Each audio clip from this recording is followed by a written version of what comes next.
Muy buenas tardes, es un gusto saludarlos. Iniciamos el webinar ¿Qué desafíos han de enfrentar los maestros en el año 2021? Voy a mencionar brevemente unas indicaciones. Que no haya nadie más en casa empleando la conexión debido a que reduce el ancho de banda. Si están conectados desde su celular, mantener el menor número posible de aplicaciones abiertas. También se les invita a prestar la debida atención al chat del Zoom, donde publicaremos durante cada conferencia un link donde ustedes podrán formular sus preguntas referidas al tema. Ahora me es grato presentar a la hermana María Antonieta García Carrizales, presidenta del Consorcio de Centros Educativos Católicos. Gracias. Así bien, buenas tardes. Apreciados docentes de la Escuela Católica del Perú, pertenecientes a nuestro Consorcio de Centros Educativos Católicos.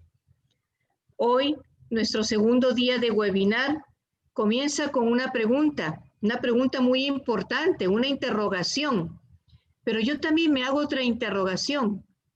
¿Qué tenemos que aprender de todo lo que hemos vivido, de lo que escuchamos? Ayer ha sido una conferencia realmente muy motivadora y hoy estoy segura que al lado de Lía vamos a complementar cuál es nuestro deber, cuál es nuestra función, qué es lo que tenemos que hacer en este año 2021.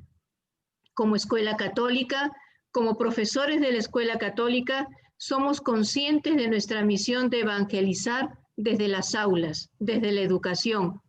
Y hoy iniciamos esta tarde dirigiéndonos al Maestro de Maestros, a Jesús, para que nos fortalezca y nos siga guiando en llevar su palabra desde nuestras escuelas, humanizando la educación con un compromiso personal, social, humanitario y espiritual. Vamos a dirigir nuestra oración todos juntos y decimos, en el nombre del Padre, y del Hijo, y del Espíritu Santo. Amén. Señor, que hoy sea creciente mi fe. Dame grandeza de espíritu para perdonar. Concédeme paciencia para comprender y esperar. Que tenga voluntad para no caer. Fortaléceme para levantarme si caído estoy. Dame amor para dar y recibir lo que necesito si no lo quiero. Haz que yo sea el mejor ejemplo de mis discípulos. Conviérteme en el mejor amigo de mis amigos. Haz de mí un instrumento de tu voluntad. Dame fortaleza para recibir los golpes que me da la vida. Déjame saber qué es lo que tú quieres de mí. Déjame tu paz para que la comparta con quien no la tenga. Por último, camina siempre conmigo y déjame saber que así es. Amén. En el nombre del Padre, y del Hijo, y del Espíritu Santo. Amén. Dejo esta tarde con la señora Juana Escarci, directora pedagógica de nuestro consorcio. Micrófono, Juanita. Gracias, madre. Gracias, madre. Buenas tardes, queridos maestros del Perú. Buenas tardes, querida Lea. Esta tarde, como decía la madre María Antonieta, nos toca resolver un tema que de muy distintas maneras es muy posible que Lea nos lo comente, converse con nosotros y permita que nosotros mismos le vayamos dando las respuestas a ella. ¿Qué desafíos han de enfrentar los maestros el año 2021? La panelista principal es la doctora Lea Zulmont-Hack. Es educadora, licenciada en educación y con un doctorado de la Universidad de Ciencias y Tecnología de Lille, en Francia. Es especialista en integración de tecnologías en educación, innovación pedagógica y formación docente, con experiencia en la dirección de proyectos de educación virtual, desarrollo de materiales digitales y desarrollo docente. Actualmente ella es vicerrectora académica de la Universidad Peruana Alemana, la UPAL. Es docente en diferentes niveles y modalidades educativas, es formadora de formadores en pedagogía y aplicación de tecnologías en educación.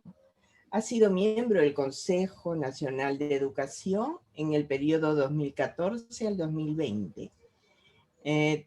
Su especialidad básica es de gestión de proyectos e-learning y capacitación docente, diseño curricular e instruccional, evaluación de materiales educativos y todo lo que se refiere a eso. Pero en realidad quien nos va a hablar sobre esto es ella. Conversemos pues con ella, porque es una de las maestras más entendidas en tecnologías en el aula. Lea, adelante. La palestra es tuya. Adelante. Gracias, Juanita. Muchas gracias a todos, estimados colegas, queridas y queridos colegas. Espero que estén primeramente bien de salud y que se estén tomando estos días, estas semanas para descansar. Creo que todos hemos vivido un año 2020 demasiado intenso, inusitadamente intenso. Y confieso, Juanita, que cuando me invitaron para hacer esta presentación y me dijeron qué desafíos se enfrentarán los maestros en el 2021, me agarré la cabeza y dije, ya estamos en el 2021. ¡Oh! ¿Qué año se nos viene? Un año de incertidumbres. Y quiero confesarles sinceramente que no soy dueña de la verdad, no sé qué desafíos tendremos. Voy a intentar, en base a lo que he escuchado de ustedes, a lo que se está aprendiendo, como dijo la hermana al inicio, que hemos aprendido, y voy a tratar de priorizar algunas cosas, porque seguramente no vamos a coincidir en todos los desafíos que vamos a enfrentar como docentes. Me sumo a la causa, porque ahorita empezamos las clases, ¿no? Y este es un mes como de preparación, el mes de enero, a veces febrero, ya han ido variando en los colegios, ¿no? A veces este mes es de hora de planificación, o algunos todavía siguen manteniéndolo de descanso, pero estos meses de enero y febrero para los docentes son unos meses de entrenamiento, de preparación, de descanso, una mezcla, y el desafío empieza ahorita, y no sabemos cómo va a empezar. Entonces yo creo que uno de los desafíos que tenemos, a diferencia del 2020, es que empezamos no sabiendo qué va a pasar. No sé si es más claro que el año pasado, que nos agarró así de frente toda la pandemia, pero ahora empezamos sabiendo que no sabemos qué va a pasar. Ese es un desafío que continúa. Pero vamos a intentar priorizar y encontrar herramientas para poner foco en esas herramientas. Entonces, estimados colegas, el día de hoy lo que vamos a hacer es priorizar, compartir, bien importante que el chat esté abierto, y si quieren hacer preguntas o reflexiones que después contestemos en la segunda parte de intercambio, encantada de que las vayan poniendo. Si quieren poner reacciones, también. Vamos a dar algunos momentos y pausas de reacciones. Me gustaría escucharlos, escucharlas, leerlos, leerlas. ¿Sí? Entonces, ¿arrancamos? ¿Sí? ¿Estamos cómodos, cómodas? Ya, voy a tratar de que esto sea ligero. El primer desafío, y creo que en esto estaremos todos, todas de acuerdo, es nuestra salud. Y cuando hablo de salud, hablo de tu salud, ¿sí? De mi salud, de Juanita, de cada uno de nosotros. O sea, no podemos empezar este año pensando que somos invencibles. Tenemos que cuidar nuestra salud y nuestro bienestar socioemocional. Y esto es algo que tenemos que empezar a encontrar herramientas para cuidarnos desde esos dos puntos de vista. La salud, estamos en una segunda ola ya de esta pandemia que es terrible a nivel global, pero estamos llevando un año, casi un poquito menos, pero un año de mucha carga. Compartirán conmigo esta sensación, ¿no? O sea, no acabo de respirar de todo lo que cargué y sostuve y empujé y puse todo mi ánimo el año pasado, y tengo que enfrentar un año que posiblemente sea parecido, y encima empujar en mi casa, en el parque y acá, o sea, y con mi familia y con mis papás, y es complejo. Entonces, queridos colegas, nuestra salud y nuestro bienestar socioemocional tiene que ser primero que todo. Entonces, se han encontrado el método para, no sé, encontrar un espacio chiquito en casa para respirar, para meditar, para rezar, para ejercitar su cuerpo, para hacer algo que disfruten, pues háganlo y dése ese momento sin privación de nada. Nuestra salud y bienestar socioemocional tiene que ser lo prioritario, porque si no, no podemos desarrollar nuestra misión. Nuestra misión no solamente tiene que ver con nuestros estudiantes, tiene que ver con nosotros, con seguir desarrollándonos como personas, seres humanos, profesionales, y dar lo mejor de nosotros a nuestras familias, ¿sí? Y a nuestros estudiantes, y a nuestros colegas, etc. Entonces, creo que coincidiremos, ¿sí? Hay opción de coincidencia, si quieren pueden escribir, ¿no? Creo que lo primero es cuidarnos. Creo que por ahí también dicen, ¿no? Paz, paz y bien para todos, efectivamente. Cuidarnos es lo principal, ese es el primer desafío. Encontrar las formas de cuidarnos, ojo. 5 minutos, comencemos dándonos 5 minutos en privacidad, 10 minutos, 20 minutos. Ahí les tengo que confesar, ahora en Navidad, entre Navidad y ahora, me he metido en unos cursos de estiramiento online. A mí me gusta mucho el movimiento, practico yoga, varias cosas. Acabo de completar un curso virtual online de estiramientos, o sea, estiramientos de cuello, de acá, de allá, que se llama de fases.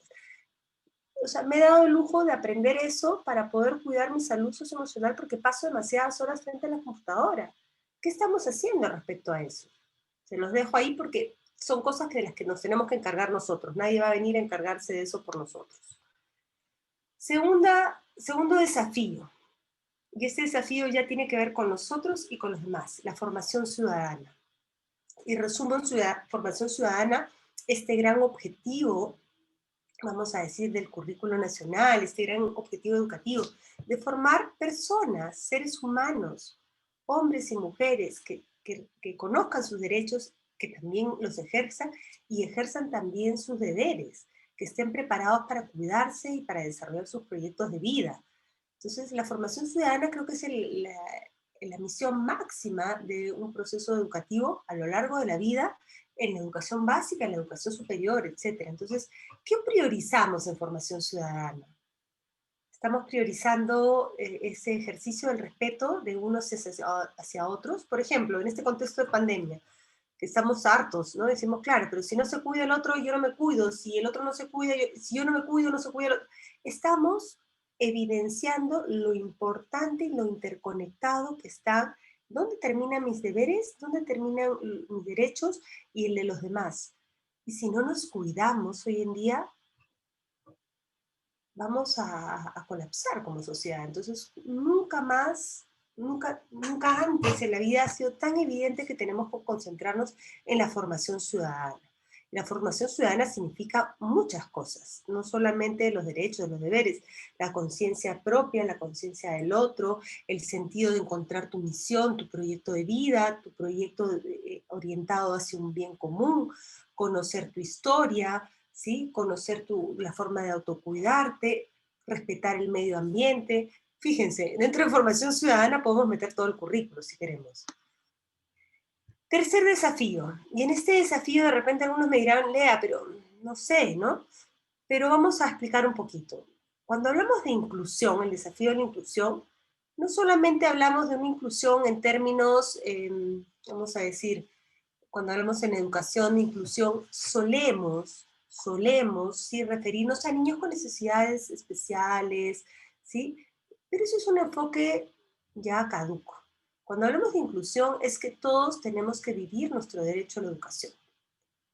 Todos y todas, todos y todas. Entonces la inclusión implica, por ejemplo, respetar el enfoque de género, dar oportunidades para un aprendizaje diverso, dar oportunidades a todas las personas, respetar ritmos de aprendizaje, ¿sí? Incluir a personas que de repente no están dentro del proceso educativo formal. Inclusión implica formarse a lo largo de la vida y a lo ancho, ¿sí? No solamente a lo largo, que en los ciclos tradicionales formales, sino a lo ancho. Entonces, si conseguimos la inclusión así, es un desafío, ¿no? ¿Cuánta gente se está quedando fuera del sistema educativo? ¿Qué posibilidades tenemos dentro de nuestros colegios, dentro de nuestras propuestas educativas de incluir?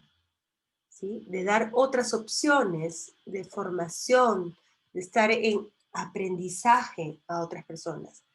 Eso por un lado, y la inclusión va acompañada de la equidad. ¿Cómo hacemos para que todos tengamos acceso a eso? ¿Sí? Somos diferentes, el país es distinto, pero tenemos derecho a tener esta equidad. Y tiene que ver con cómo aprovechamos las redes, cómo aprovechamos los recursos, cómo un mismo recurso podemos distribuirlo de manera distinta. Por ejemplo, tengo un recurso multimedia que utiliza toda la tecnología, pero también lo puedo poner en un PDF, o lo puedo poner en un texto y lo puedo enviar y lo puedo dar. O sea, la equidad implica encontrar la forma de que todos tengamos las mismas oportunidades con diversos medios. Entonces, este para mí es el desafío más complejo, porque me gustaría conocer las diversas realidades de cada uno de ustedes.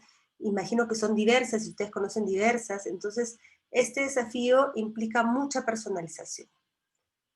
Entonces, hasta acá tenemos 3 desafíos. Primero, nuestra salud y bienestar socioemocional. El segundo desafío, ¿lo recuerdan? ¿Se acuerdan? El segundo desafío. ¿No se acuerdan? La formación ciudadana. El tercer desafío viene doble, así, inclusión y equidad. Y estos 3 desafíos, cuando los he tratado de priorizar, como les digo, he tratado de priorizar, hay muchas cosas más, ¿sí? La equidad tiene que ver con tener acceso a Internet de calidad, tener dispositivos, tener espacios, tener lugares, tener el silencio, tener el apoyo, implica todo eso también. Entonces, inclusión y equidad es un desafío mayúsculo. Y cuando veía estos desafíos, no podía dejar de decir, bueno, para enfrentar estos desafíos debemos de apagar el modo piloto automático para pensar cómo los desarrollo. ¿Y a qué me refiero apagar el modo piloto automático? Yo no sé si a ustedes les ha pasado, pero desde el año pasado, marzo, ¿se acuerdan? 16 de marzo, todo se cierra, fronteras, pandemia, confinamiento.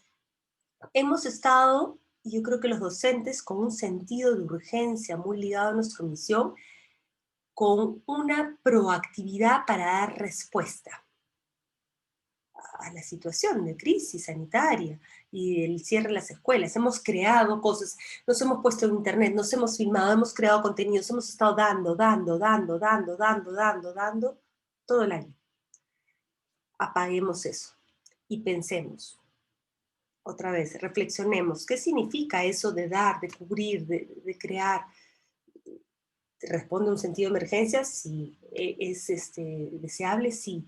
Pero eso está alineado con principios educativos, eso está alineado con una visión más a largo plazo, eso es sostenible, y tal vez ahí cuando apaguemos un ratito, ¿sí?, el interruptor y nos quedemos un rato en silencio y nos demos un espacio para reflexionar, podremos decir, de repente no. De repente no.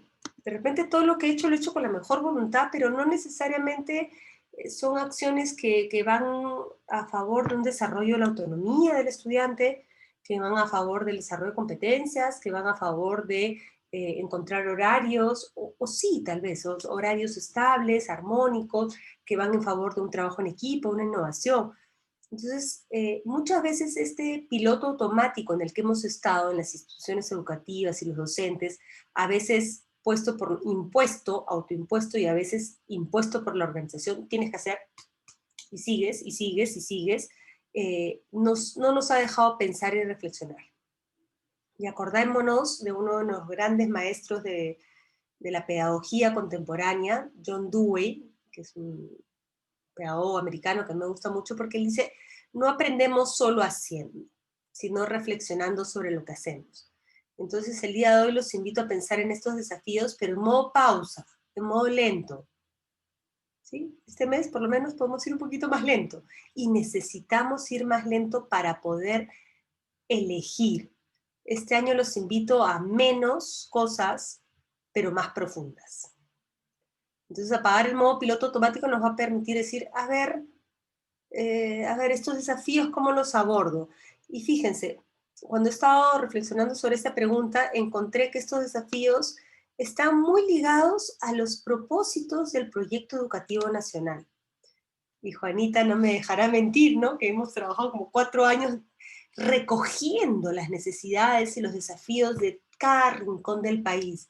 Y fíjense, habrán cambiado los tiempos. La emergencia sanitaria nos pone unas condiciones nunca antes vistas, pero seguimos con estos desafíos, ¿ah? La formación ciudadana sigue siendo un desafío. El bienestar socioemocional que le hemos puesto en el PEN, ¿no?, como gran foco, ahora es la salud por el tema de la emergencia sanitaria, pero también el bienestar socioemocional. Foco en la inclusión y la equidad sigue siendo un gran desafío. Y creo que estos 3 desafíos se conjugan en la posibilidad que tenemos en los colegios, en las escuelas, desde la experiencia de aprendizaje que proponemos a nuestros estudiantes, de generar actividades para ayudar a este otro propósito, que es la productividad. Productividad no es hacer, sino es hacer algo que produzca, digamos, alegría, bienestar, sensación de logro, ¿sí? Prosperidad, y que esté ligado con la investigación, que en el caso de la escuela tiene que ver con esta capacidad de hacerse preguntas, de indagar para poder reflexionar, investigar y hacer que esto sea sostenible. Y entonces yo les propongo como desafío, para conjugar todo esto, que este año nos dediquemos a investigar. Investigar tiene que tiene que partir con hacerse preguntas. Y hemos comenzado la charla con eso, ¿no? ¿Qué desafíos? ¿Pero qué aprendimos? ¿Y qué sirvió? ¿Y qué nos sirvió? O sea, no venimos de cero, venimos ya con un año de un kilometraje muy intenso. O sea, ustedes, cada uno de ustedes sabe muchísimo sobre esta situación. Entonces hay que investigar, hay que repensar. No nos dejemos ir en piloto automático. Pausa, pensemos. Prototipemos. Prototipar es como agarrar y diseñar, a ver, ¿y qué pasa si hago esto? ¿Y si cambio esto? ¿Y si hago esto? ¿Si el horario no lo comienzo acá? ¿Si comienzo más tarde? ¿Si empiezan de empezar las clases a las 7? ¿Qué tal si las empiezo a las 9 o a las 10, cuando ya toda la familia esté organizada? ¿Qué tal si le mando por correo a la familia un paquete de materiales y no estoy esperando que todo el tiempo se conecte? Estoy lanzando ideas de como un ejemplo de prototipar. Prototipar es ¿qué tal? Sí. Y hay que evaluar si eso funciona. Y la única forma, y creo que ese es el mayor desafío de enfrentar esto, es trabajando en equipo. Solo, solas, es agotador. Pero en conjunto podemos sostenernos y va a ser más divertido y vamos a tener un mejor aprendizaje. Entonces, y vamos a ver por qué en equipo. Entonces, hasta acá.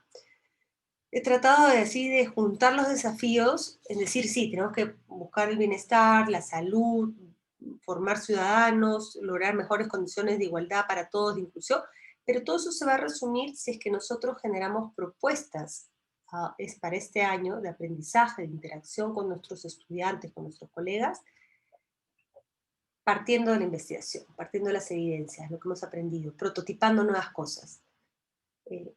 Voy a decir algo de repente puede ser subversivo, pero no podemos tener una respuesta todos por igual. No podemos seguir teniendo una misma respuesta para todos por igual porque todos somos diferentes. Y creo que de alguna manera el gobierno también aprendió eso. ¿No? El confinamiento no puede ser igual para todos. Se está aprendiendo, ¿sí? Y tenemos que trabajar en equipo para encontrar soluciones. Vamos a ver qué soluciones podemos encontrar. A ver. Entonces nos juntamos, y claro, yo digo, vamos a juntarnos, que extraño juntarme mucho con mis colegas, pero me pasa así que me junto por videoconferencias, porque hay que cuidarse, ¿no? Y vamos a repensar, ¿dónde y cuándo vamos a aprender este año, ¿no? ¿Qué escenarios vamos a tener? ¿Qué vamos a aprender? ¿Vamos a agarrar y seguir el currículo cuando hemos tenido tantas brechas? ¿Qué podemos hacer? ¿Cómo vamos a aprender? ¿Y cómo vamos a evaluar lo aprendido? ¿Sí? Entonces, son unas preguntas que podemos tomar como punto de partida. Y entonces, a ver, déjenme avanzar acá. Sí. Entonces, para empezar a pensar en los escenarios, este cuadrante, de repente me han escuchado mencionarlo en algún momento, porque este cuadrante implica entender que la formación no sucede todo el tiempo en todo lugar, ¿sí? O sea, normalmente estamos acostumbrados a tener nuestra escuela acá y nuestra clase. Esto se acabó, no se puede por la emergencia sanitaria. Entonces todos pasamos acá, grandes grupos y virtual.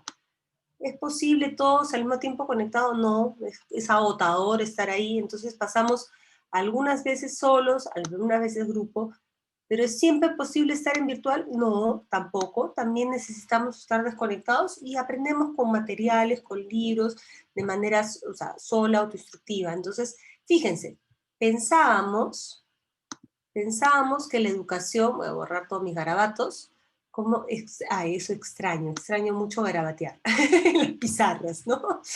Con mis plumones, ahí tengo mis plumones que se van a malograr. Bueno, pensábamos que la educación solo sucedía acá, en este cuadrante celeste, ¿sí?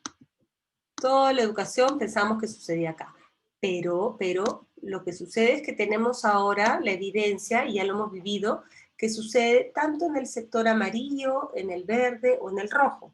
Es decir, trabajando en grupos, trabajando de manera autónoma, trabajando, ¿sí? Sí, conectados o sin conexión. Entonces, ¿qué hemos aprendido de eso? Déjenme, no sé qué ha pasado con mi cursor, se ha vuelto loco de tantas cosas. A ver, no quiero guardar los garabatos. Me pide guardarlos, no los guardo, ¿no? No puedo sacar. Un momentito, ¿ves? Hasta ahora ya hay cosas con el Zoom que no prendo. Estoy con el borrador, eso es lo que no me deja. Listo, ya, creo que ahora sí. Entonces, ¿qué hemos aprendido en estos escenarios? ¿Sí? ¿Qué funcionó? ¿Qué no funcionó? ¿Qué evidencias? ¿Tienen pistas? Creo que sí. ¿En qué cuadrante les funcionó mejor? ¿Cuando estaban con sus 20, 30 alumnos todos juntos en el cuadrante amarillo? ¿O cuando de repente hacían asesorías individuales en pequeños grupos? ¿Cuando se comunicaban por correo con los alumnos? ¿Qué funcionó? ¿Qué pistas tienen para poder diseñar? ¿Sí? Yo creo que alguna de las pistas que he recogido entre los colegas es que lo que ha sucedido este año, sin precedentes con el año pasado, es que hemos aprendido, hemos desarrollado competencias digitales.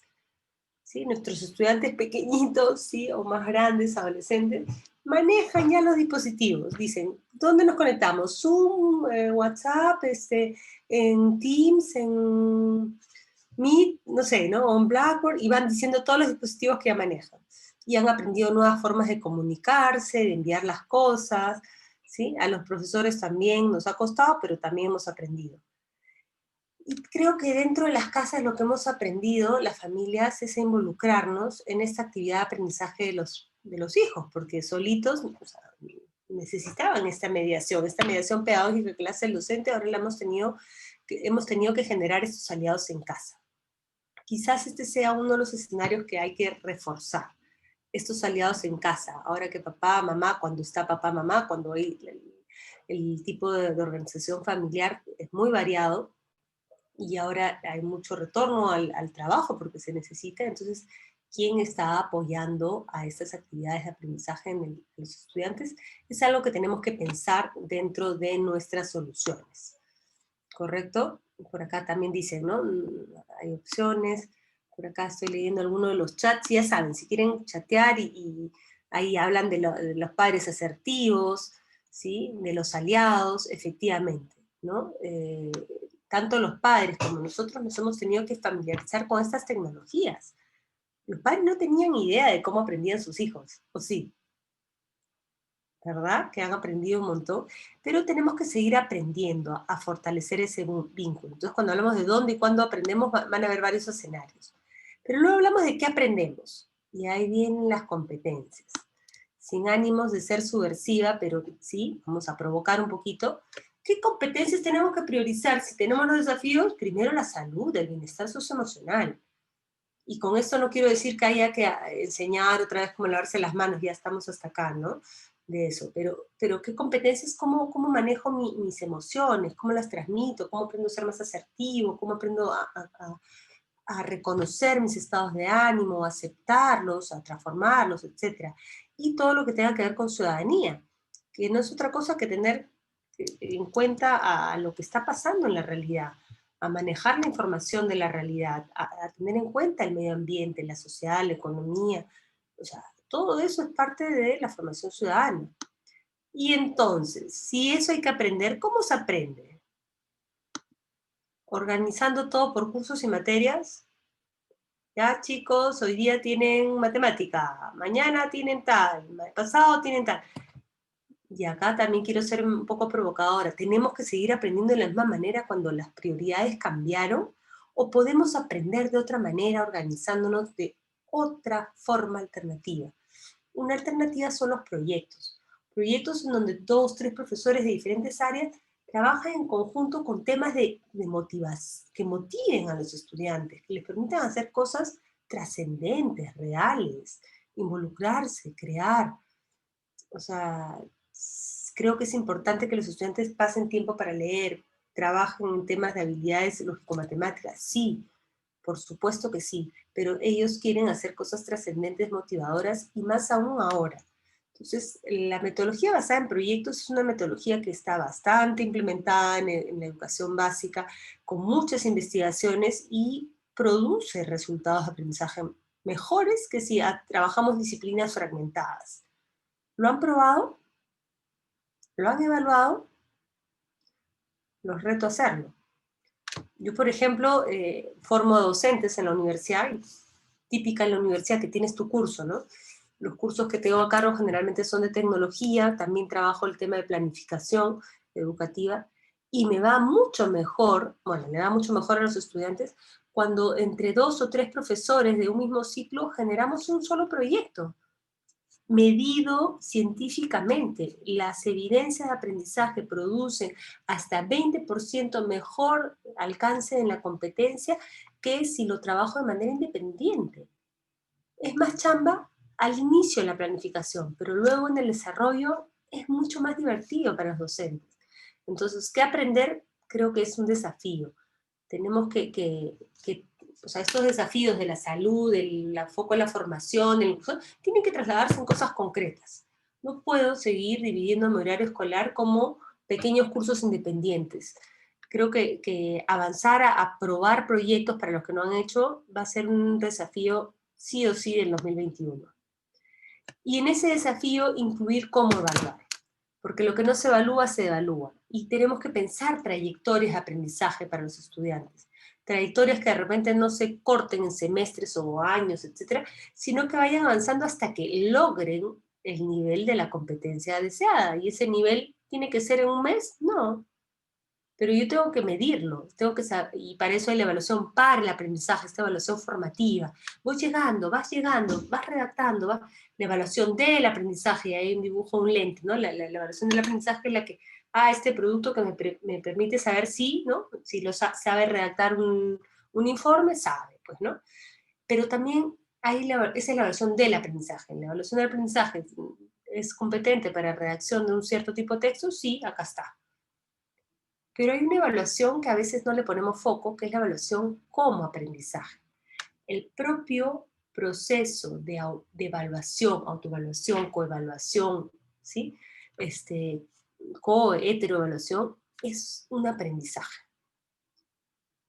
Es decir, cómo aprovechamos, por ejemplo, con metodologías de trabajo en proyecto, el propio proceso de organizarse, el propio proceso de aprender, saber cómo llegué, qué no llegué, celebrar o no celebrar tu resultado final, es un aprendizaje per se y que nos hace mejorar nuestra capacidad de aprender a aprender.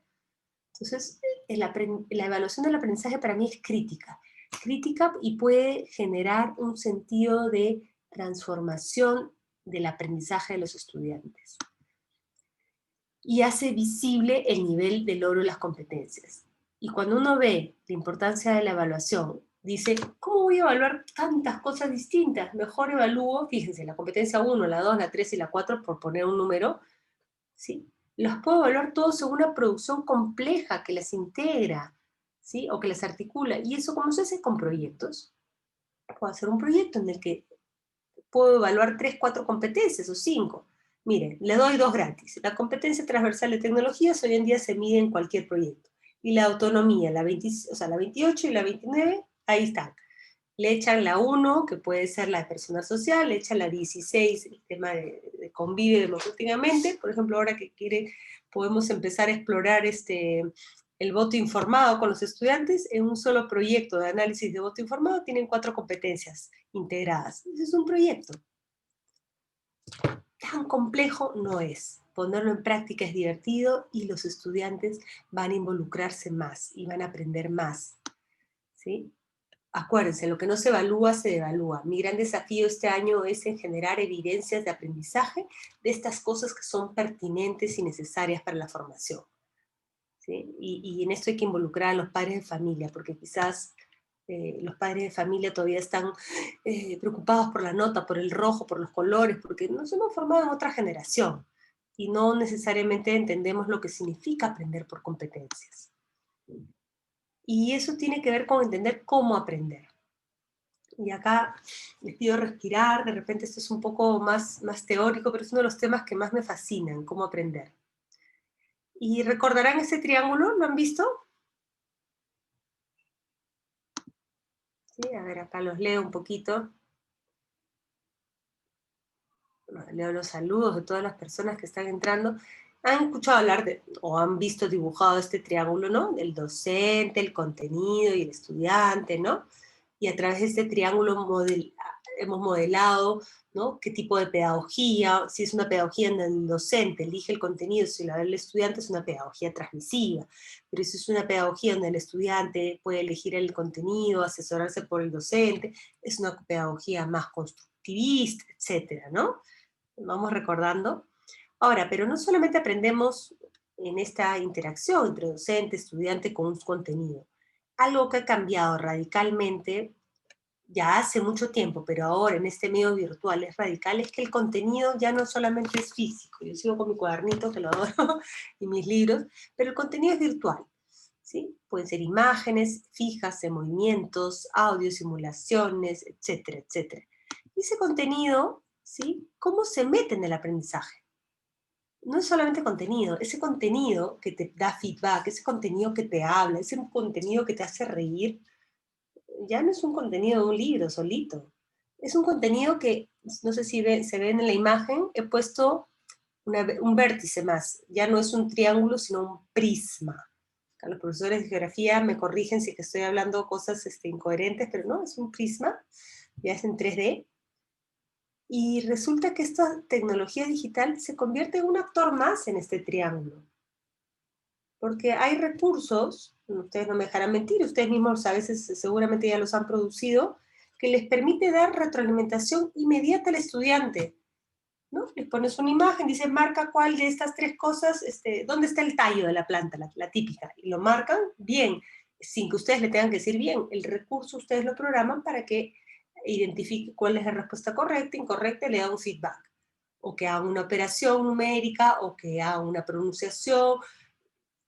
Hay muchos recursos para aprendizaje de cualquier materia que te permite dar esta retroalimentación interactiva. ¿Sí? ¿Se entiende cuando pongo ese ejemplo? Ustedes ya saben fabricar seguramente muchos de esos recursos. ¿Sí? Ahí está, me hice una pirámide, me están corrigiendo. Sí, ya ustedes saben cómo se programa eso. ¿Sí? Entonces, ese tipo de recursos está cambiando la interacción, está permitiendo que generemos otras relaciones. ¿Qué otras relaciones? Eso es lo que tenemos que decidir, ¿sí? Entonces, por ejemplo, el contenido ya no necesariamente es el profesor que se lo da a los estudiantes. Fíjense, esta fotografía es de un retorno a clases en, no me acuerdo si es en Francia o en España, ¿no? Que es el profesor que le sigue dando material al estudiante como si el estudiante ya no es capaz de encontrarlo o de acceder a él con autonomía. ¿Sí? Porque sí, el estudiante puede tener sus libros de texto, por ejemplo, acá en el cuadrante rojo, y él ubica, ¿qué me toca hoy día? 4, y voy con autonomía al 4. Así como yo me desenvuelvo con autonomía en un texto, lo mismo es en una pantalla o un entorno interactivo. Me desenvuelvo y puedo interactuar y puedo ir y puedo llegar. Y en ese sentido, los recursos para el aprendizaje se han vuelto unos grandes aliados de cómo aprendo. Y el tipo de recursos que yo dé tiene que ver con un tipo de pedagogía. ¿Sí? Entonces, uno de los grandes desafíos que yo les propongo, entonces, es cómo desarrollar la autonomía. ¿Qué recursos puedo encontrar para que mis estudiantes busquen, creen, comparten de manera autónoma? ¿Sí? Desarrollando, ¿sí?, habilidades para el aprendizaje complejas. ¿Qué criterios les doy para buscar? ¿Qué sentido le doy para crear? ¿Por qué comparten? ¿Cómo comparten sus evidencias? Y esto sabemos que dentro de un entorno virtual no solamente es el estudiante que hace esto solo, sino que tiene la posibilidad de interactuar con otros. ¿Les ha tocado a ustedes crear un texto junto con otro colega? Es posible, por supuesto, hoy es posible, a la distancia, en otro país, en otra región. ¿Puedo compartir? ¿Puedo buscar? Sí, todo eso es posible, pero implica desarrollar cooperación. Entonces, fíjense, tenemos que crear tanto autonomía como cooperación. Y sirven para cosas distintas. Yo no puedo desarrollar cooperación si mi estudiante no tiene autonomía en esto. ¿Cómo garantizo? Por ejemplo, uno de los desafíos prioritarios sería garantizar que el estudiante desarrolle condiciones y habilidades mínimas para la autonomía, para que después pueda cooperar. Porque acá en la cooperación es donde se desarrollan las competencias más complejas.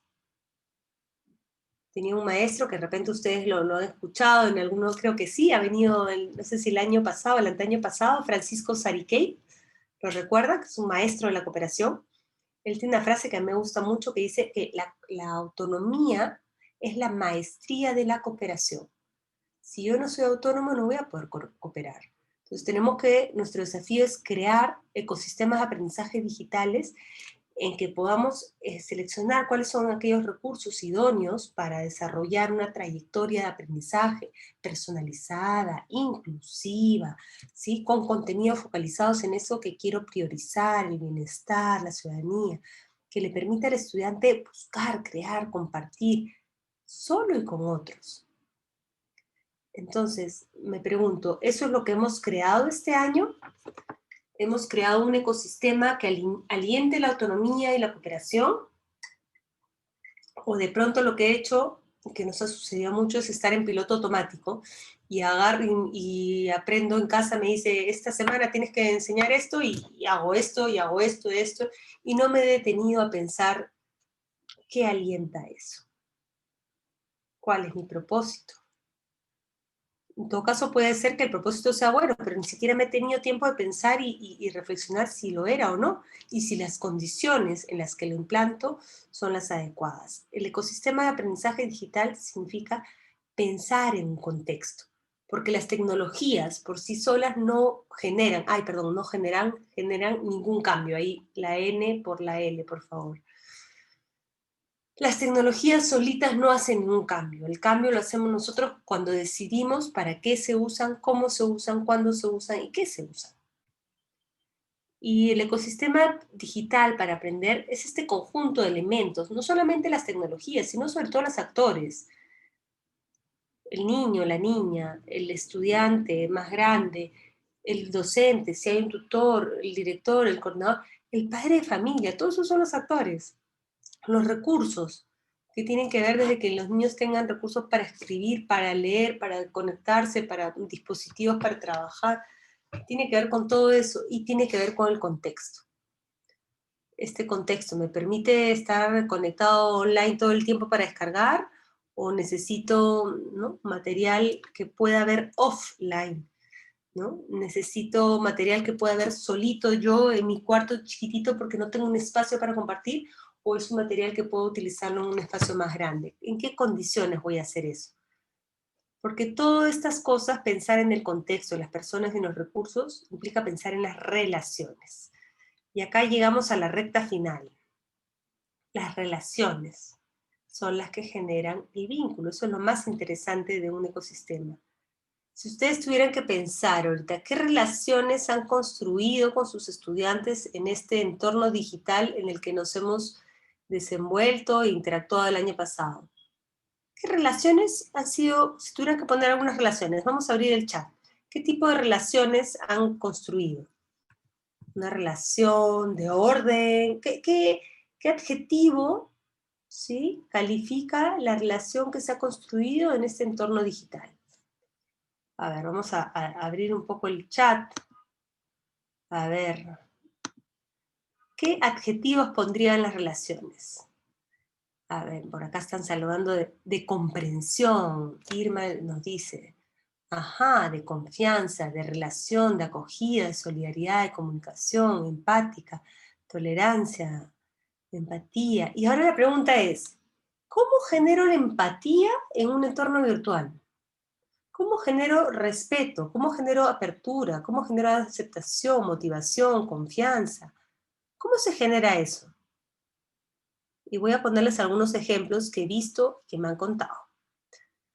Karina dice, con mucho amor. Sí, yo creo que el amor y la paciencia, pero ¿cómo se hace esto en un entorno virtual? Por ejemplo, una maestra me contaba, Lea, yo utilizo Teams. ¿No conocen esta plataforma? Pero en Teams mi truco es que yo a los participantes no les doy ningún permiso, para que no se buleen, para que no pinten, porque todos quieren pintar y entonces se pintan, se despintan para que no se digan nada, cosa que así genera un clima de respeto. Entonces yo escuchaba a la maestra que realmente lo que estaba cuidando es que sus estudiantes no se sientan agredidos cuando uno escribía, el otro se interrumpían, etc. La pregunta es, ¿ese entorno está generando un clima de respeto o un clima de censura? Entonces yo me pongo, apago mi modo piloto automático y me pongo a pensar. Los niños que siempre entran y todo está calladito, tranquilo, etcétera, y escuchan bien, ¿no? Todo tranquilo. ¿Es un clima de respeto, de confianza o es un clima de censura, de intolerancia, autoritario? sigo poniendo ejemplos, ya voy a tratar de ser así un poco para polarizar. ¿Qué clima es ese? Si no le doy la libertad al estudiante para que pruebe, para que se comunique, etcétera, ¿qué clima estoy creando? ¿Cómo se van a autorregular? Pienso, ¿no? Yo tengo a veces 30 estudiantes y algunos me dicen, aló, Lea, no, repite, se me corta, no sé qué, entonces tengo que tener el WhatsApp, el Facebook, el Blackboard, todo, 3, 4 dispositivos para tratar de generar un clima de inclusión, de respeto, grabo, les mando la grabación por acá, por allá, se las escribo. A veces me ha pasado, ¿no? Les digo, ya, todos tienen permiso moderador. Sí, pero Lea, ¿quién pasa? Coordinen, pues, ¿no? O sea, pongámonos de acuerdo. Entonces alguien está escribiendo y se borra. Y ya nos reímos, le digo, ya. Uno, descuido. Dos, falta de atención. Y tres, esto ya es a propósito, ¿no? O sea, ¿cómo generas estas habilidades para comunicarte con respeto en estos entornos? Y fíjense, esto es un desafío bien concretito. A ver, los leo, las leo. Brindando espacios para que se expresen, dicen por acá. Muchos de los tiempos virtuales han sido, por acá comento, para uso de aprendizaje del uso de la tecnología, pautas de respeto, cómo usar un lenguaje formal, cómo usar la... Sí, acá algunos hablan del control, claro, queremos tener el control. A veces dicen un clima autoritario, sí. Por ejemplo, a ver, no sé si ustedes lo han resuelto, yo hasta ahora no lo he resuelto, les comparto un desafío. ¿Es obligatorio filmar la clase o no? ¿Es obligatorio poner ¿cómo se llama? El video, activar el video o no? Eso genera un clima. Yo cuando tengo estudiantes de maestrías, les digo, por favor, somos 7, 8, 10, 12 personas en maestría, nos ponemos la cámara y nos vemos, ¿no? Si alguien tiene un problema, nos lo dice. Pero en casa a veces se puede, a veces no. Yo tengo estudiantes que me dicen, Lea, si yo prendo la cámara van a ver toda mi casa, van a ver a mi hermanito, a mi hermanita, etcétera. No quiero. ¿Se puede o no se puede? ¿Se interactúa? ¿Cómo se desarrolla la empatía si no veo la reacción con el otro? Algunos dicen que no es necesario, algunos que es necesario. No tengo la respuesta, pero eso es un desafío. Y esas pequeñas decisiones, que si prendo la cámara, que si no, que si grabo, que no grabo, que si escucho, que doy la palabra, etc., son las que crean las relaciones. Normas claras, ¿sí? Reglas, pero ¿qué tal si la norma es clara, pero no tenemos todas las mismas condiciones y el sentido de equidad para actuar con esas normas? ¿Sí? Es complejo, o sea, ya la situación en clase era compleja, hay que ser comprensible, hay que ser permisible, pero bueno, hay que escuchar, ¿no? Entonces hay que ir viendo diferentes soluciones. Yo no creo que haya un solo modelo para todo el tiempo que funcione. El otro día estábamos hablando en la universidad, disponiendo un reglamento. Ya, el profesor que tiene la evidencia de su clase colgada en línea, grabada, es como si ha tenido la asistencia y entonces el profesor se le paga. Entonces yo decía, a ver, yo en mi clase no voy a poner un PowerPoint. Acá es una conferencia, me han pedido hacer un PowerPoint, pero en una clase, el estudiante ya leyó, la clase es para que trabajen, lo formo en grupo, asesoro, presentan, es para equivocarse, para probar, para hacer hipótesis, para... Entonces, y hay veces en las clases que comenzamos, por ejemplo, es una práctica que he hecho en las clases, dándonos un espacio para juntar a los estudiantes en grupos de 3 y que tomen 10 minutos para decir cómo estoy. ¿Sí? Para decirse cómo estás, hola, ¿qué tal? ¿Qué hiciste hoy día? ¿Cómo te sientes? Del 1 al 10, ¿cuál es tu estado del ánimo ahorita en clase? Y voy a filmar eso. ¿Ustedes creen que eso es algo que tengan que filmar para decir, sí, profesora hizo su clase? Yo no. Yo creo que eso es un espacio íntimo. Es un espacio íntimo necesario para generar el vínculo. Es parte de esta interacción, creo. Tal vez me equivoco, pero no. Cuando hablo del ecosistema digital, tiene que ver con esas decisiones. Tiene que ver con respetar la intimidad, la privacidad, pero al mismo tiempo facilitar los recursos con equidad y dependiendo del contexto. Por lo tanto, crear un ecosistema no es algo fijo, es algo que lo tengo que ir midiendo la temperatura y encima con la tecnología. Respiremos, este es un desafío. Ese es un desafío. Y entonces, el ecosistema digital para aprender hoy en día, no sé si ven todas las figuritas, ¿sí? Y todas las actividades, de repente ustedes dicen, yala, yala, yala. Si les ponía hace 2 años todas estas figuritas, me decían, ¡ay, Lea, no, qué complicado! Pero ahorita ustedes van a decir, Edmodo, yala, Blackboard, yala, Canvas, yala, Moodle, yala. O sea, me van a decir, Lea, te falta esto. Sí, lo he puesto todo, he puesto una serie de figuritas acá de aplicaciones. El ecosistema digital para aprender puede mezclarse muchas cosas, pero ¿cómo se mezclan? No tengo que usar todo, tengo que usar aquellas cosas que estén de acuerdo a ciertas decisiones. Entonces, yo los invito a investigar, a repensar, a prototipar. Pocas cosas, pero bien. O sea, de repente ustedes son profesores de primer grado y van a decir, mira, para primer grado vamos a utilizar esto, esto y esto. ¿Puedo usar más? Sí, pero voy a usar esto bien y después voy a ir agregando. ¿Sí? ¿Quiénes son mis estudiantes? ¿En qué contexto están? ¿Cuáles son los recursos que tienen en las familias? Voy a pensar, hacer un prototipo, trabajar en equipo para tomar decisiones. ¿Quiénes son tus estudiantes? ¿Cuáles son los roles que hay? ¿Trabajo solo? ¿Tengo un asistente? ¿Tengo un practicante? Por ejemplo, yo tengo muchas estudiantes de educación y muchas son practicantes. Y el año pasado me decían, Lea, la verdad, acá entre nos, yo soy la que le enseño y manejo toda la clase, porque la profesora no maneja nada de esto. Entonces, y yo tengo el rol, no tengo el rol de moderador porque la profesora lo tiene y la profesora no sabe manejar, entonces yo debería tener estos permisos. Ya, al cabo de 3 meses eso se equiparó. Le estoy contando cosas reales. ¿Sí? ¿Qué tipos de roles tengo? Porque esos tipos de roles, o mi función, tiene que ver con los tipos de roles que tengo con el manejo de la tecnología. ¿Sí? Acá los leo un ratito y dicen ese tema, ¿no? Algunos alumnos no activan su cámara porque siguen durmiendo, les da vergüenza, les damos, sí, el espacio, sí, efectivamente, es mostrarse en una intimidad. A ver, ¿quiénes de ustedes, si tuviéramos todos cámara prendida, ¿sí? No tienen que responder porque todo va a ser íntimo, pero háganse la pregunta, si ustedes se paran ahorita, ¿cuántos están vestidos completamente?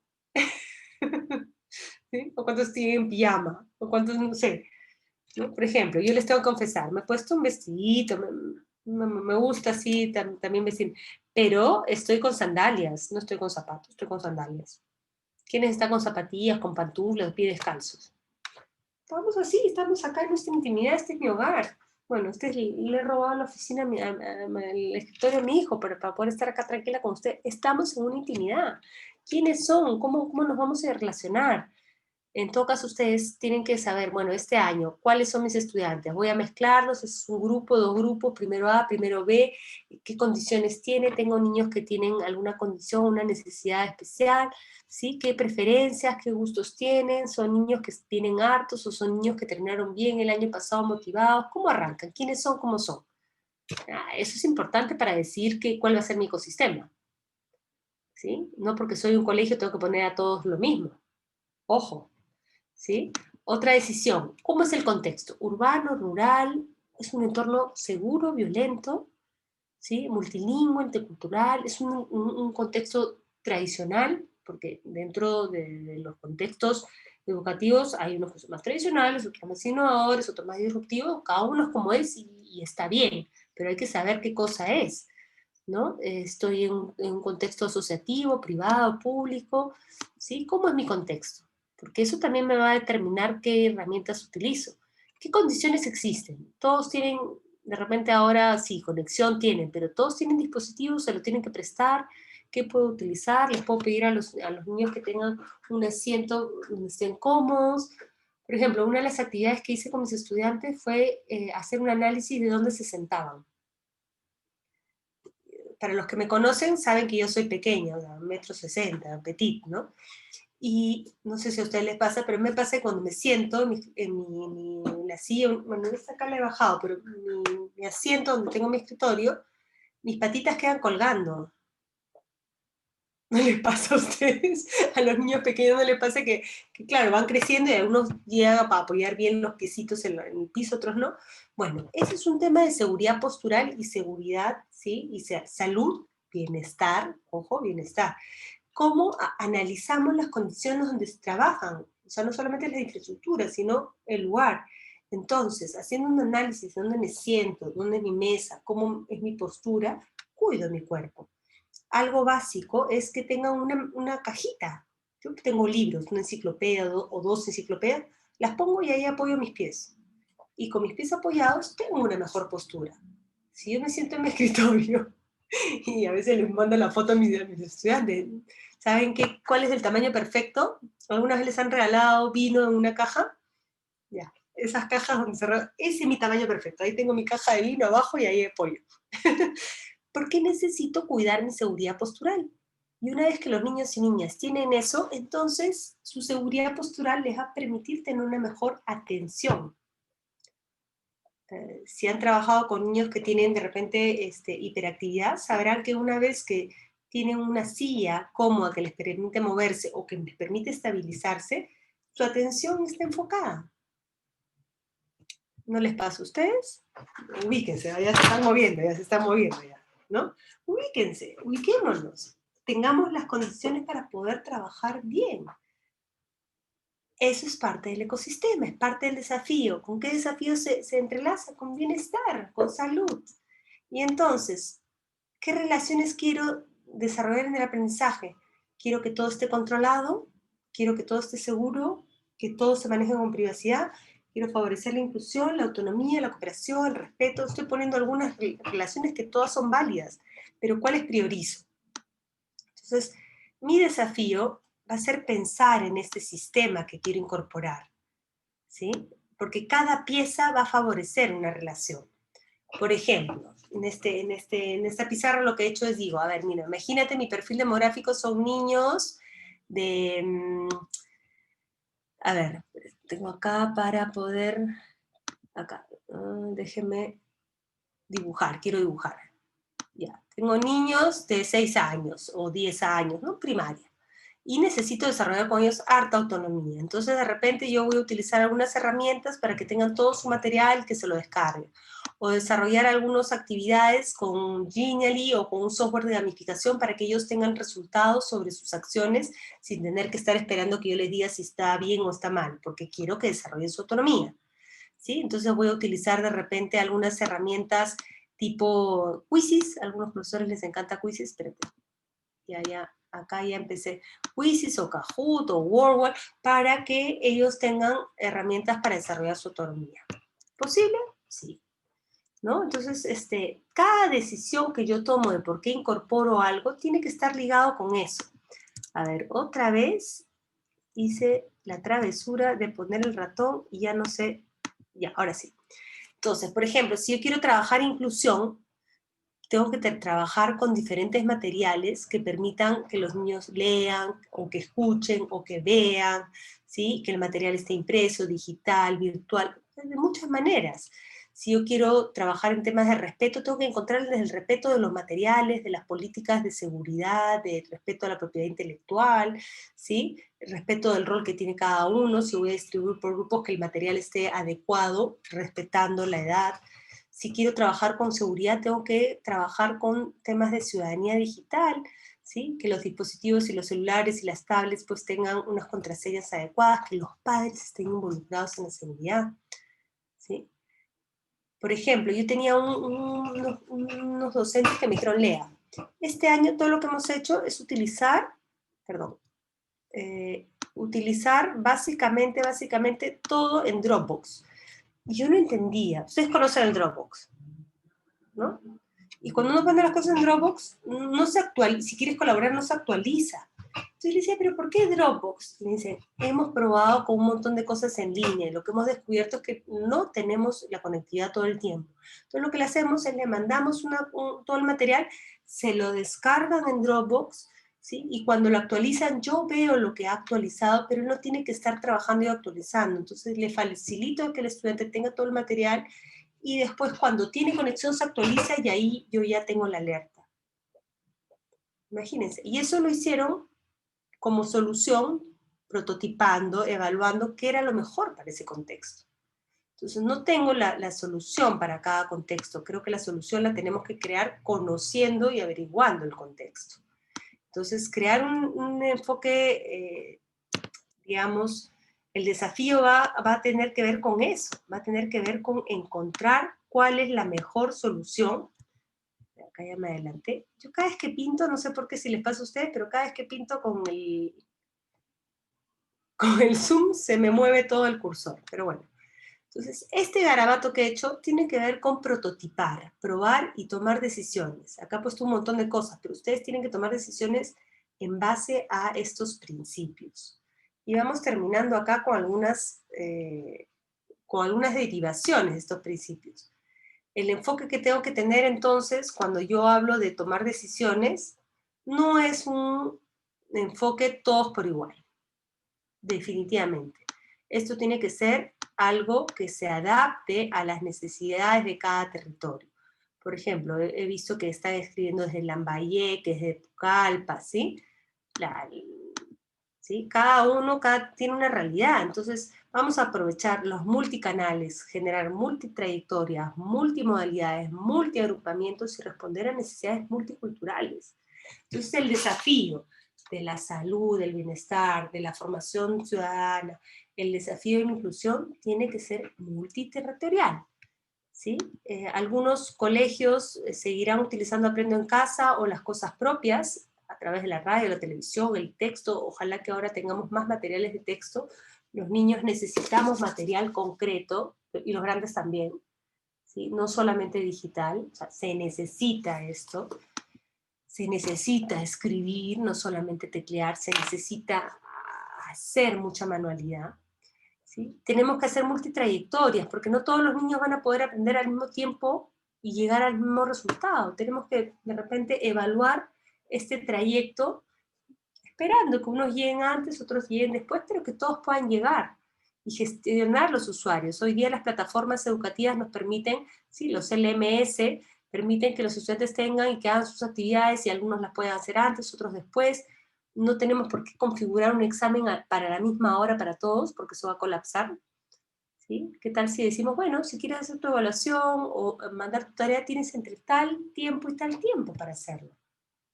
¿Sí? Entonces, gestionar multitrayectorias, multimodalidades, tal vez será posible que en algunos casos estén todos conectados al mismo tiempo, otra vez cada uno a su ritmo, otra vez sin conexión, y ojalá que en algunos contextos ya puedan hacer semipresencialidad, o sea, hacer agrupamientos, que sé que es posible en algunos lugares.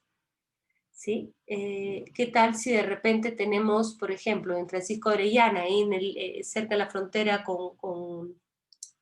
entre Colombia y Brasil, de repente podemos hacer 50% offline, individual, 30% online? En Pachuca, ahí en Andahuaylas, de repente va a ser 50% offline, individual, grupal, y de repente en otros sitios no lo vamos a poder hacer grupal ni cooperativo. Entonces va a tener que ver, vamos a tener que adaptar la respuesta a las características del grupo. ¿Yo quiero que todo mi grupo esté junto? Sí, claro, ¿cómo no? ¿Se puede? A veces sí, a veces no. ¿Sí? Y luego lo blended. Yo creo que eso es algo que todavía el ministerio está diciendo, sí, semipresencialidad, pero todavía no se atreve. Y yo creo que hay que atreverse. Ya en la SUNEDU, por ejemplo, en las universidades, recién se está atreviendo a lanzar la semipresencialidad o la virtualidad. Le falta un poquito más de empuje para que se atreva bien, pero bueno, ya se está atreviendo. ¿Sí? Y vamos a mantener eso, porque a veces sí es bueno tener algunas actividades autónomas. ¿Por qué no? Nos da más flexibilidad en tiempos. Y eso es algo que de repente hemos aprendido en el año pasado. Finalmente, multiagrupamientos. No todas las escuelas están divididas los niños por grados, hay escuelas multigrados. ¿Y por qué no? ¿Sí? Y entonces también tenemos que saber que tenemos que luchar e impulsar mucho la multiculturalidad, o sea, tener materiales adaptados para las diferentes necesidades de aprendizaje que hacen que este intercambio sea más rico. ¿Sí? Por ejemplo, Aprendo en Casa ha hecho 84 programas semanales en lenguas diversas. ¿Es suficiente? No. ¿Antes se hacía más? Tal vez no, pero se pone en evidencia la necesidad de que necesitamos hacer, ¿sí?, contenidos con un enfoque multicultural, diverso. ¿Sí? Y ya, para terminar, mi desafío es, sí, yo estoy acá en el centro, ¿sí? Soy el docente, ay, perdón, quiero poner acá color láser. Estoy con el docente, el estudiante, el contenido, ahí mi triángulo, elijo mis...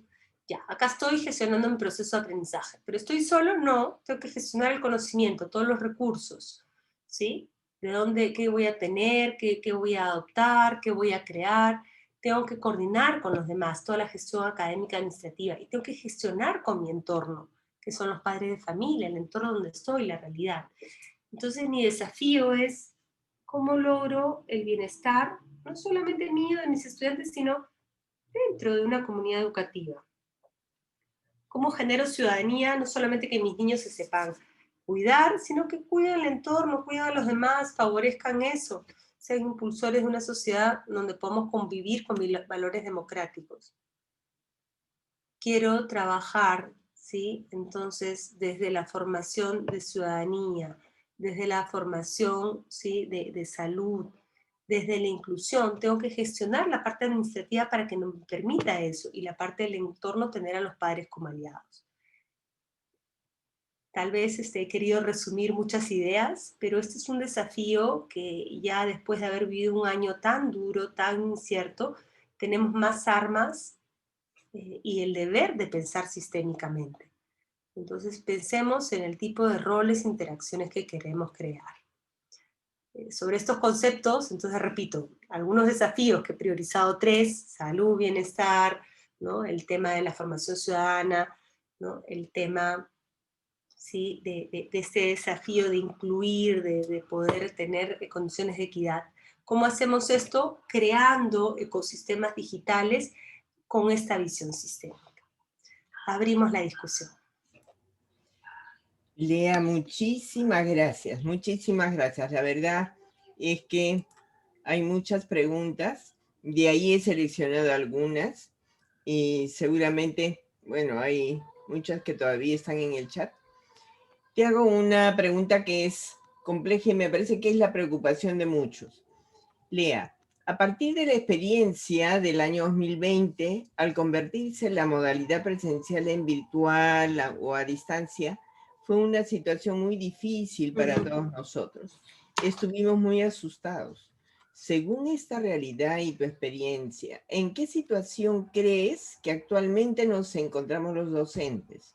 ¿Estamos listos para afrontar cualquier situación adversa? ¿Cómo hacer si tenemos que obedecer tantas normas y rendir tantos informes para sentarnos a reflexionar, como nos dices? Esa es la primera. Mira, qué bueno que ha salido esta pregunta, porque que se escuche en este panel tan amplio. O sea, no es posible funcionar con este nivel de exigencia de reportes y burocracia. Tenemos que encontrar formas de poder confiar, reportar y de hacer transparente nuestra gestión. Creo que el nivel de papeleo y de burocracia que se ha exigido, porque no se sabía cómo reaccionar, ha sobrepasado y ha desgastado al docente. Si yo creo que el docente es capaz de hacerlo, sí, o sea, lo hemos demostrado, somos capaces de adaptarnos, pero también tenemos que planificar de forma, por eso les decía, el trabajo en equipo va a ayudar a que todo esto, toda la parte administrativa y la gestión académica administrativa, que es importante, se maneje de manera mucho más distribuida. ¿Sí? Si hacemos una planificación de proyectos, son 3, 4 profesores para 2, 3 grados que ya hacen esa planificación y rendimos cuentas sobre eso. Parece mentira, pero cuando trabajamos en equipo, la distribución de la parte de gestión académica y administrativa se reduce. Pero para eso, el ecosistema tiene que incluir a la dirección de la institución, a las autoridades de la UGEL, del ministerio, que tienen que ayudar a entender eso. Y creo que en esa lucha se está a nivel del ministerio, pero no hay que dejar de insistir, pero no solamente insistir diciendo, oye, no puedo hacer tanto informe, sino proponer qué puedo hacer. ¿Sí? Si propongo un proyecto y demuestro las evidencias, este es el proyecto y este nivel de logro va a ser el nivel de logro para diferentes competencias. Entonces, porque el reporte es importante, no sé si se acuerdan de la frase que puse, lo que no se evalúa, se devalúa. El reporte es importantísimo, la planificación del reporte es lo que nos permite saber si estamos logrando y avanzando. No descuidar eso, pero no hacerlo por un papeleo innecesario, sino hacerlo de manera más eficiente. Y creo que ahí también tenemos que proponer nuevas formas de hacerlo eficiente. Por ejemplo, podemos programar una sesión de clase como se hacía antes. Todos estos diseños instruccionales de sábanas inmensas, no, pues tienen que cambiar por trayectorias mucho más eficientes, con instrucciones para que los estudiantes vayan avanzando y nosotros monitorear. ¿Sí? O sea, no podemos tener todo controlado, pero tenemos que tener las cosas planificadas y dispuestas en un ecosistema para desarrollar el aprendizaje autónomo, la colaboración, monitorear eso. Entonces, si cambiamos el foco y los principios, los instrumentos de planificación y de gestión cambian. Cambian. Y a veces las innovaciones vienen por eso, ¿no? Por pedir perdón, no permiso. Se los digo así con sinceridad, pero en estas etapas, Claro. en estas etapas, muchas veces las innovaciones vienen con pedir perdón, ¿sí? Hoy no hice esto, pero permiso porque hice esta nueva cosa y ahí salió. ¿Sí? Claro. Siempre con principios, con respeto y comunicación, pero creo que hay que atreverse, porque esta es una situación que nadie la conocía. Sí, en realidad tienes razón, porque no sé si recuerdas el caso de un profesor que en su escuela fue premiado y a nivel de región fue premiado, y apenas recibió el premio al día siguiente le vino la supervisión de la UGEL y lo castigaron. Imagínate, sí. Entonces, esa es parte de... Son incoherencias, pero creo que es la forma de hacer camino al andar y hay que atreverse a hacerlo, porque las situaciones distintas requieren de soluciones distintas. Claro. Y a veces, por eso les digo, si no ponemos pausa y reflexionamos un poquito, vamos a seguir haciendo las cosas y no van a funcionar. Es lo que les decía, ¿no? Quieren como marcar asistencia, ¿no? Si marco asistencia ya te pagan, ¿no es cierto? Entonces, ¿cómo marcas asistencia virtualmente y sabes que estás ahí? Ah, si firmas la clase. Entonces, es cuestión de ponerse a pensar un poquito, filmar la clase es lo correcto, o sea, toda la clase, ¿qué es lo pedagógicamente? ¿Cuáles son los principios que hay detrás? ¿No? ¿Dónde está la confianza en la institución? O sea, un entorno, y eso lo sabemos en cultura, ¿no? Un entorno basado en la desconfianza lo que genera es desconfianza. Claro, así es. Otra pregunta, Lea. ¿Cómo podríamos realizar el tercer desafío que nos has planteado, inclusión y equidad, en la zona andina donde yo trabajo y donde hay tanta pobreza y no contamos con internet y ni todos mis alumnos tienen forma de comunicarse, no ven ni escuchan el aprendo en casa? ¿Qué hacer? Bueno, por eso creo que ese es nuestro mayor desafío como país, porque es tanta la inequidad.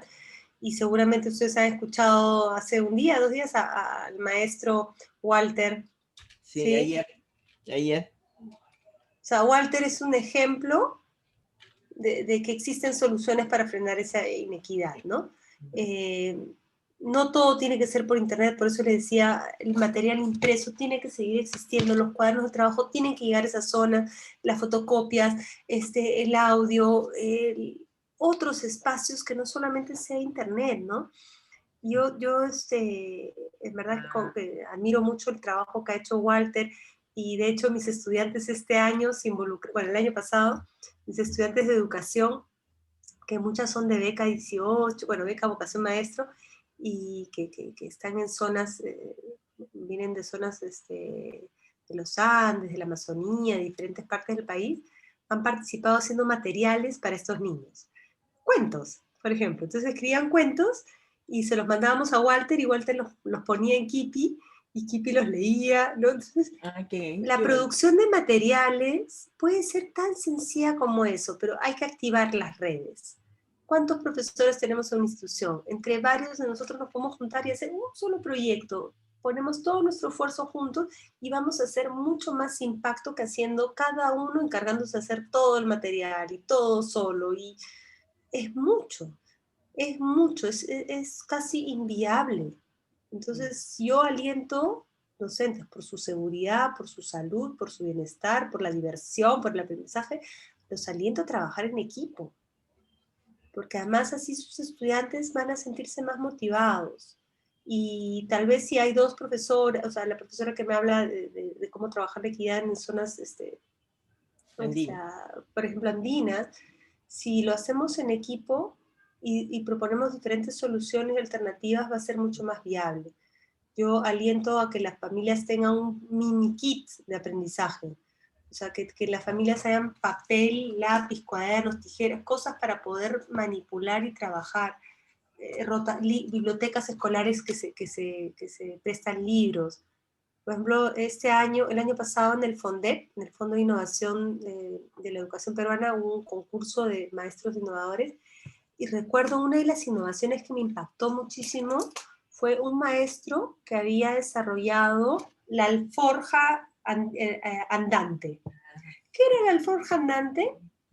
Se había dotado del colegio, de varios colegios, se habían prestado varios libros y habían hecho que viajen en una alforja y viajaban de semana a semana, de casa en casa. La alforja iba rotando para leer. Y lo importante era que una vez que tenías que terminar de leer, tenías que poner un dibujo, un extracto de lo que más te había gustado del texto para dárselo a otra persona. Y entonces Alforja fue viajando durante 6 meses y resulta que al cabo de 6 meses los niños habían leído por lo menos 6 a 7 libros. Claro. O sea, ni el plan lector lo hace, ¿no? Así es. Sobre compartiendo, todo, claro, con seguridad, con recursos escasos, sí, pero hoy en día creo que no hay que menospreciar el tema físico. Los libros, o sea, los libros te abren el horizonte, te ayudan a compartir, te ayudan a tener la experiencia de diálogo en la familia. Un libro que se puede leer en familia, entre la abuela, el abuelo, el primo, etc., genera mucho más diálogo, mucho más bienestar, mucho más oportunidad de trabajar temas de convivencia que 2, 3, 4 horas de clases sincrónicas. Claro. O sea, creo que sí, hay otra formas. pregunta, Lea, que me parece que sí tiene que estar relacionada con lo que acabas de decir, pero creo que ahí no hemos sido claros, porque esta profesora o profesor, no sé qué es qué es, que dice, no todos los padres de familia nos pueden ayudar. Y me pongo a pensar si también a ellos les debo enseñar. ¿Cómo crees que es más fácil? Porque me obligaría a estar muchas más horas en la máquina. Bueno, lo que cuenta esta profesora es una realidad total, ¿no? O sea, un niño o niña que está en su casa y que está solo, sola, y que tiene que acceder, primero que es peligroso, ¿no? Si son pequeños, a aprender la computadora y acceder a cualquier cosa. O sea, hoy en día si quieres acceder a la red y encontrar cualquier cosa, hay contenido que hay que tener cuidado. Entonces, sí, los padres y madres tienen que involucrarse, y los cuidadores también, o los hermanos mayores. Entonces tenemos que encontrar la forma de organizar en el hogar y a nivel de la comunidad. Y creo que a veces la solución en casa puede ser muy difícil, pero si hacemos redes de vecinos, que eso lo he visto bastante, lo veo acá en mi edificio, padres que tienen que trabajar, entonces se juntan 2, 3 niños, con un cuidador, con todo el cuidado del mundo, y se capacita. Sí, el cuidador, la cuidadora, o el padre, la abuela, la persona que está encargada, tiene que pasar por una capacitación. La escuela tiene que incluir a los padres de familia en esta propuesta. El Ministerio de Educación lo está haciendo a través de diferentes estrategias de incluir a los padres de familia, sobre todo en educación inicial. Se está insistiendo mucho eso, no para que los niños se conecten, sino para que los padres puedan generar entornos donde los niños, niñas tengan actividades en casa y espacios en casa para desarrollarse, ¿no? Entonces, más que nunca, los padres también somos educadores. Claro, Sí, así y es. yo le sugiero, ¿no?, con todo el cuidado del caso, que fortalezcamos las redes asociativas, ¿no? Las redes de vecinos, de familias, con los cuidados del caso, porque una es, solos no podemos. ¿no? Una madre Así sola es. que tiene que trabajar, ¿qué hace? Claro. ¿Qué hace? Ujú. Bien, gracias, Lea. Y la última pregunta, porque ya se acerca la hora. ¿Qué estrategias nos sugiere Lea para desarrollar la salud emocional de nuestros estudiantes y las familias? Bueno, es el tema vital, ¿no? Creo que hay varias herramientas que se están utilizando. Una tiene que ver con todo lo que está ligado a la mentalidad de crecimiento. Tal vez ustedes lo han escuchado, desde el Ministerio también se está impulsando, que tiene que ver con todos un sustento sobre neurociencias que indica que todos tenemos la capacidad de aprender. O sea, un poco lo que dice la mentalidad de crecimiento es que todos los seres humanos tenemos la capacidad de aprender. No es que yo no soy bueno para la matemática, no es que no soy bueno para la manualidad. Esas excusas son ya ni del siglo pasado. No tienen ningún sustento científico. Hoy en día se sabe que cualquier persona a cualquier edad, ¿sí?, somos capaces de aprender. ¿Qué necesitamos? Esfuerzo. Esfuerzo direccionado, adecuado. Es decir, intentar. ¿Qué es decir? Equivocarnos mucho. Bueno, bonito, barato. Es decir, errores de los cuales podamos aprender, ¿no? Entonces tenemos que alentar al error como aprendizaje. Tenemos que darles las oportunidades a los estudiantes que se equivoquen. Por ejemplo, estas herramientas online, quieran o no, favorecen eso. ¿Qué pasó? Ah, perdí un punto. ¿Qué hago a la siguiente? Gano otro punto. Aprendo de mi error. ¿Qué hago? Vuelvo a intentar, ¿no? Sin problema. Aprovechemos eso. Entonces, la mentalidad de crecimiento fortalece la creencia de que el estudiante es capaz de aprender. Eso, con logros que puede evidenciar, fortalece el sentido de autoeficacia. La autoeficacia alimenta, ¿qué cosa? La autoestima. La valía, claro. ¿No? La valía. Entonces, ahí hay una línea clarita de desarrollo para formar personas que se quieran, finalmente, que tengan una autoestima, que reconozcan sus emociones, que se sientan vulnerables, que se sientan resilientes, que encuentren sus herramientas. ¿Cómo fortalecer eso? Hay otra herramienta que está ligada a la mentalidad de crecimiento, pero sobre todo a la disciplina positiva.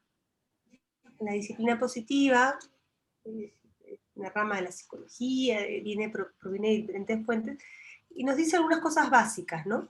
Yo tengo que dar un encuadre a las personas, no voy a hablar solamente de los niños, todos necesitamos un encuadre. ¿Esto se puede? Esto no se puede. Una vez que, ¿cómo se llama? Paso este encuadre, hay consecuencias. Me dicen, Lea, claro, consecuencias, sí, es normal. Sí, a ver, ¿cuántas veces lo aplicamos? Porque una cosa es aplicarlo diciendo, esto es así, si no lo haces, expulsado, chao, ¿no? Yo me acuerdo así, Lea, tenía mi pelo así, me encanta, ¿no? Si no te pones los colets blancos, no entras al salón. Ya, ¿no? O sea, fuera. Pero otra cosa son las reglas claras, pero con amabilidad. ¿Sí? Son dos cosas, o sea, reglas claras, pero amables, ¿no? O sea, bueno, lo siento, hoy día no has venido con esto, te las quitas y vuelves a entrar, no es que, pero fijar reglas que sean claras, pero respetuosas y ser consistentes. Y créanme que esto suena fácil, pero en casa a ver cuántas veces lo hacemos. Sí, hoy día me quedé hasta las 9 de la mañana jugando, hasta las 9 de la noche jugando esto, y habíamos quedado hasta las 8. Bueno, ¿cuál es la consecuencia? Ya, no pasa nada, no pasa nada, la próxima vez será hasta las 10, no pasa nada, a las 11, no pasa nada, salgo en pandemia y no pasa nada. No. O sea, el tema del bienestar socioemocional se trabaja con seguridad. Cuando hablo de la seguridad es la construcción emocional de un entorno seguro. Una persona se siente segura cuando sabe cuáles son las reglas de juego en las que puede interactuar. Si sabe que si hace esto, tiene esta consecuencia. Esta consecuencia puede ser de que, oye, tengo más autonomía, creen más en mí, o hago bien a alguien se alegra cuando hago esto. Si hago una acción, por ejemplo, te tocaba botar la basura. Me relajé, no boté la basura en la casa. La consecuencia es que todo está apestando, ¿no? Que vamos a tener un foco infeccioso, etc. Hay una consecuencia, ¿sí? Entonces esa consecuencia se penaliza. Cuando hablo de estos ejemplos cotidianos, hablo de dónde se construye la autonomía, el sentido de cooperación y el sentido de bien común de los individuos. Y se construye con estas herramientas, Juanita. Se construye dando un entorno claro, respetuoso de la persona. O sea, si tienes 6 años tendrás unas reglas, si tienes 10 años otras reglas, si tienes 18 años son otras reglas, ¿no? Respetuosos de tu edad, pero con firmeza y amabilidad al mismo tiempo. Firmeza y amabilidad al mismo tiempo. Si tú eres firme y no amable, vas a generar un ambiente de represión, de susto. Si eres amable y no firme, es permisividad y van a pasar por encima, ¿no? Yeah. Solo funciona si son las dos cosas al mismo tiempo. Entonces, en resumen, ¿cómo fortalecer las habilidades socioemocionales? Primero, permitiendo creer en las posibilidades de aprendizaje de cada persona. ¿Cómo? Porque si tú te esfuerzas, tu cerebro tiene todas las capacidades para hacerlo, entonces te esfuerzas y lo vas a lograr. ¿Sí? Alentar eso. 2, ¿cómo se alienta? Con un entorno que le dé seguridad a la persona. La seguridad se da cuando tú sabes cuáles son las normas y qué es lo que va a pasar. Y actúas en consecuencias. Ay, qué fácil suena, gracias, ¿no? Lea. Lea no. Sí, genial, yo creo que todos los maestros te están agradeciendo, o sea que ponte a leer el chat mientras invito a la hermana María Antonieta, a la madre María Antonieta, a que cierre el evento y te dé las gracias. Gracias a ustedes. Así bien. Lea, pues a mí me tocaría solamente transmitirte todo lo que los maestros del consorcio, más de 500 participantes, están diciendo.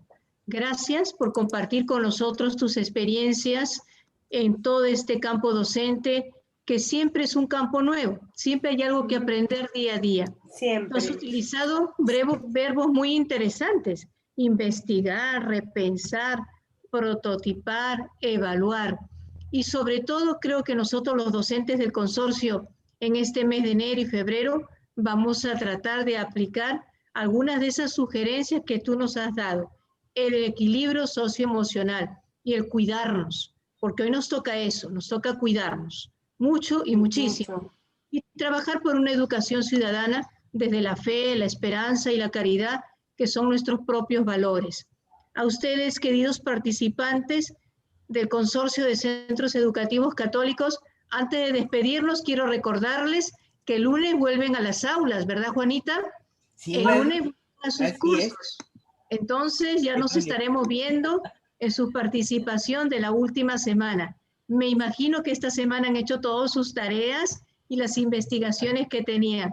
Lea, los profesores del consorcio no descansan, están trabajando para poder formarse mejor y volver a la educación con este sentido. Y quiero terminar con una frase tuya: pocas cosas, pero bien, y con mentalidad de crecimiento. Que eso sea el incentivo para poder seguir trabajando. Gracias, Lea, y muchas gracias, Juanita, desde la Dirección Pedagógica con todo el equipo. Gracias, Janet, y gracias a cada uno de ustedes, queridos participantes. Nos estamos viendo. Gracias. Hasta otra oportunidad. Gracias por la invitación, Lea. Y suerte. Y que descansen el fin de semana, aunque sea, por favor. Amén. Muchas gracias. Hasta otra oportunidad. Lea, gracias. Gracias a todos.